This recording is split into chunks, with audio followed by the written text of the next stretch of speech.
যারা রাজশাহী বিশ্ববিদ্যালয়ের B unit অর্থাৎ কমার্স থেকে পরীক্ষা দেবেন এদের ক্ষেত্রে ঢাকা বিশ্ববিদ্যালয় কোশ্চেন ব্যাংক সলভ করা একেবারে ফরজ হবে। কারণ হচ্ছে প্রতি বছর ঢাকা বিশ্ববিদ্যালয়ের কোশ্চেন থেকে প্রায় 70 থেকে 80% কোশ্চেন ওরকে রিপিট করে। যেমন আমরা হচ্ছে এর আগে রাজশাহী বিশ্ববিদ্যালয়ের যে 24-25-এর যে কোশ্চেনটা ছিল, এই 24-25-এর এইটা আমরা হচ্ছে ফুল হচ্ছে সমাধান করে দিয়েছিলাম। সেখানে আমরা দেখাইছিলাম যে কোনটা কোনটা আসছে।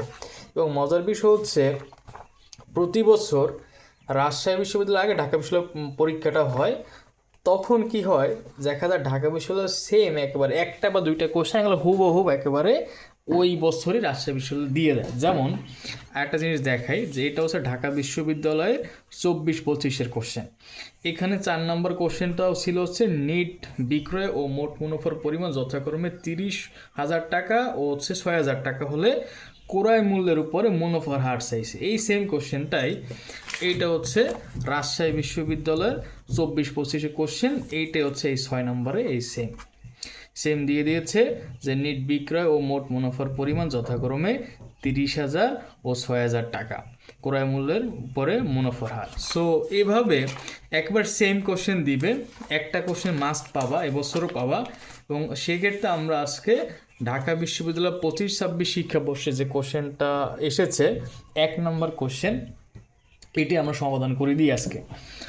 কোশ্চেন হচ্ছে বিক্রয় 5 লক্ষ টাকা, প্রত্যক্ষ কাঁচামাল হচ্ছে 1,50,000 টাকা, প্রত্যক্ষ মজুরি 50,000 টাকা, কারখানার উপরিব্যয় প্রত্যক্ষ মজুরির 10%, প্রশাসনিক খরচ হচ্ছে বিক্রয়ের 5%, বিক্রয় খরচ বিক্রয়ের 10% হলে মোট ব্যয় কত জানতে চেয়েছে।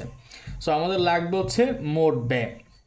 তো মোট ব্যয় বের করতে হলে আমাদের সকল ব্যয় নিয়ে আসতে হবে। তো ফার্স্টে আমরা যদি এখানে আমাদের প্রত্যক্ষ যে কাঁচামাল ওটা হচ্ছে 1,50,000, এরপর হচ্ছে কি আমরা নিব হচ্ছে প্রত্যক্ষ মজুরি হচ্ছে 50,000, এরপর নিব হচ্ছে কারখানার উপরিব্যয় হচ্ছে মজুরি 10%, মজুরি হচ্ছে গিয়া 50,000, এটা 10% কীভাবে করবা, এই শূন্য বাদ, তার মানে 5,000 টাকা। এরপর হচ্ছে গিয়ে প্রশাসনিক খরচ বিক্রয়ের 5%, বিক্রয় হচ্ছে 5 লক্ষ, বিক্রয় 5 লক্ষর 5%, সেই ক্ষেত্রে 2টা বাদ যাবে আর এটা দ্বিগুণ হবে, দ্বিগুণ হলে 25,000 হয়। আমরা একদিন দেখাবো কীভাবে পার্সেন্টেজ ক্যালকুলেট করতে হয়। এরপর হচ্ছে বিক্রয় খরচ বিক্রয়ের 10%, সো বিক্রয়ের 10% হচ্ছে যেহেতু 50,000 10% করলে হবে, একটা 0 বাদ যাবে, হবে 50,000। এবার আমরা মোট যোগ করি। তো আমরা এইভাবে করি, এখানে হচ্ছে যে 1.5 লক্ষ, এখানে 50 2 লাখ, আরও 50 হচ্ছে 2,50,000, আর হচ্ছে 30 মানে 2,80,000। তো সঠিক অ্যান্সার হচ্ছে যদি আমরা দেখাই এখানে সঠিক অ্যান্সার হচ্ছে ডি নাম্বার 2,80,000।